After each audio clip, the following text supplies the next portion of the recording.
This is Evie with WKNC talking to Isa from Slow Crush.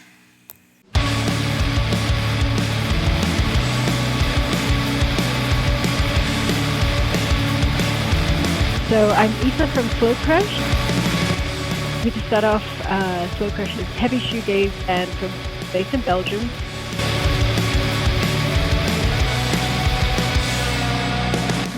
Yeah, we've been playing music together for quite a long time, from various musical backgrounds, mainly from harder genres.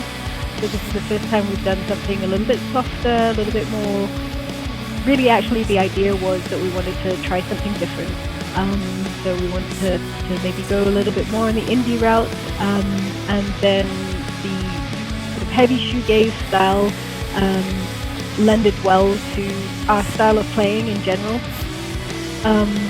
So that's the bucket that we've been generally put in, but I think a lot of listeners can hear all of the different elements coming from everything else that we've ever played before. So there's a lot of hardcore and a bit heavier pounding rhythms that you can hear in our sound, and then some metal influences going in there, then with the dreamy vocals over that and all of the effects, that's what kind of ties it all together and lends the shoegaze name.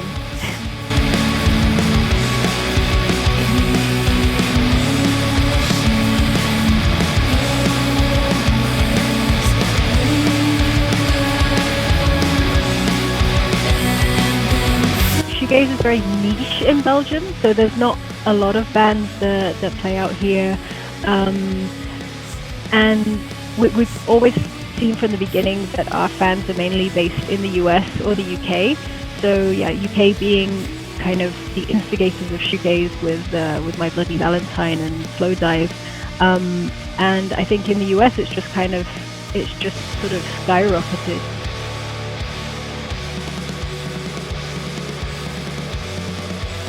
Like definitely coming across to the US, everybody is so much more open and open to showing their emotions and feelings, and so we get a lot of it's great to see the crowd dancing.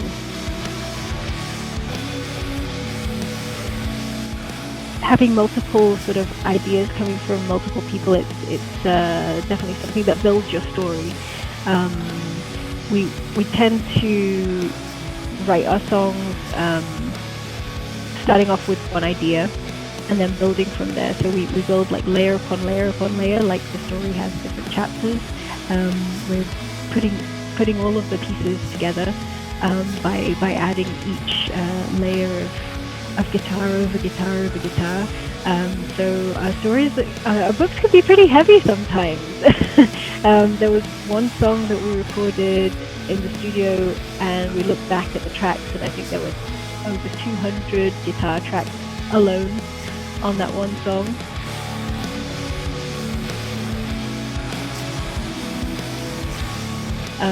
So a lot of chapters to that story. But yeah, I think that we do tend to have a flow that does create a nice little story thread. And I think that's definitely you can hear that on the album as well. As I mentioned, we sort of go from sort of something very uplifting. I heard somebody actually describe it as, instead of the calm before the storm, it's like the solemnity before an impending nightmare.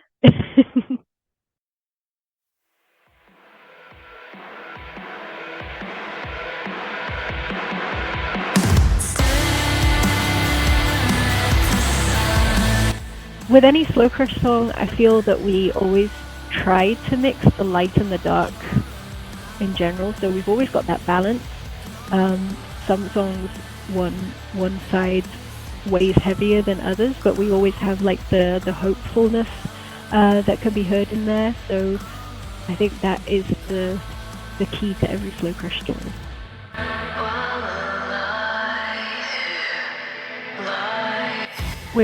We all kind of grew up listening to sort of the 90s style music, so that was the idea of starting the band. I think the shoegaze part of it just sort of fell into place when I realized that was the best vocal timbre for me. So we just came off the back of a very doomy metal band, and our singer had left, and then we just floated the idea of me singing in that band, but I just can't scream or grunt, so that just didn't work. And then yeah, we were listening to a lot of more European bands like Mumrunner and Jaguar from Germany, and that style of vocals was easy for me to sing. So we just tried something like that out. I think we started off with a cover of Pity Sex, I think, and that worked really well. So we thought, okay, well, this fits the idea that we wanted to go in anyway. So yeah, that style of writing also came naturally to us. David Lynch used a lot of shoegaze before as well, and I think if you the final season of Twin Peaks, where they had like a band play at the end of every episode, I think it was. Yeah, I think that the first episode was with the Chromatics, so that was very, very, very much shoegazy. But I think that this genre lends well to anything David Lynchy.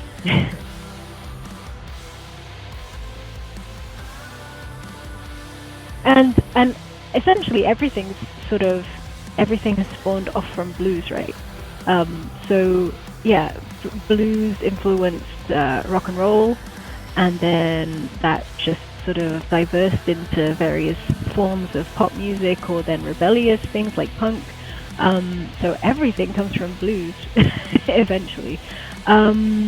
Whether there's a particular Belgium, I think Belgium has always sort of been looking at the States and the UK for styles of music that it's created. I mean, yeah, you had the old sort of kind of crooners back in the day, but then I suppose that they were also influenced by yeah, I guess Tom Jones isn't probably as old, but things like, yeah, from the UK, similar, like Max Bygraves perhaps. So I think Belgium has always been looking across the water for inspiration. But I might be completely wrong, being British myself. I might not know the entire history of Belgian music, but maybe one thing to tie it in. So, you know, the saxophone was created in Belgium, and we do have a little saxophone part on our new record. So there we go. Belgium represent. A little bit of a brighter theme in terms of the artwork. We're still sort of, I don't know if you've noticed, but all of our album covers have had a similar theme, being in that there's a person on the cover, but they're never fully in view. So the face is always obstructed. So that is the theme that's kind of gone through the albums, but this time with a different color palette. Yeah, we felt that the color maybe matched the music a little bit more. The album itself, we thought long and hard about the flow of the tracks, and we really liked the way that we put it together, where we sort of created a yin-yang, side A, side B, a little bit like Melancholy and the Infinite Sadness.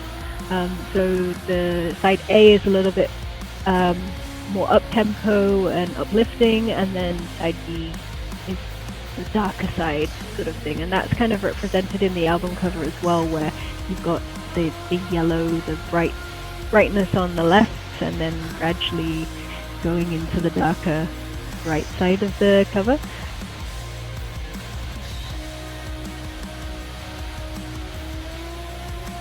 But yeah, we spent a long time writing the album. Well, we spent a long time touring off the previous album, because we really wanted to get that out there everywhere and play as much as we could.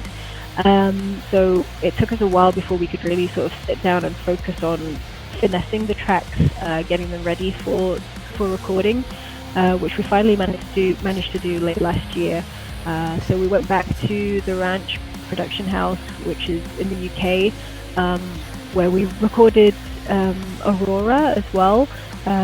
We've recorded a couple of sessions there before. Recording them, we kind of went in there with the idea to try something new in the studio, so that was back at the Ranch as well.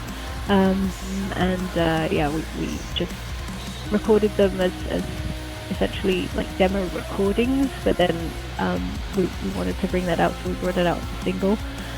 I think you just learn so much if you've played so many shows, toured so much, and been in contact with lots of different musicians. You see, like, everybody sort of checks out each other's pedal boards, and then you see what's on stage, and you think, maybe that would work for what we're trying to get at. So it's just always a case where you pick up things as you go along, and I like, even on my desk right now, there are just so many pedals that we have used in the past but may no longer use. So the countless numbers of times we've changed our complete backline, and even now we're trying out a new in-ear monitoring system. So as I said, every show there's something new that we learn about and want to try out. So being able to connect, because we do find that we bring a lot of different people together. Music does in general. I think that music is kind of a universal way to be able to enjoy something together, no matter what cultural background you come from. If you see how many listeners come from completely opposite sides of the world who have no connection at all, but then their music interests can be that way to bring those people together, then it's just a beautiful thing.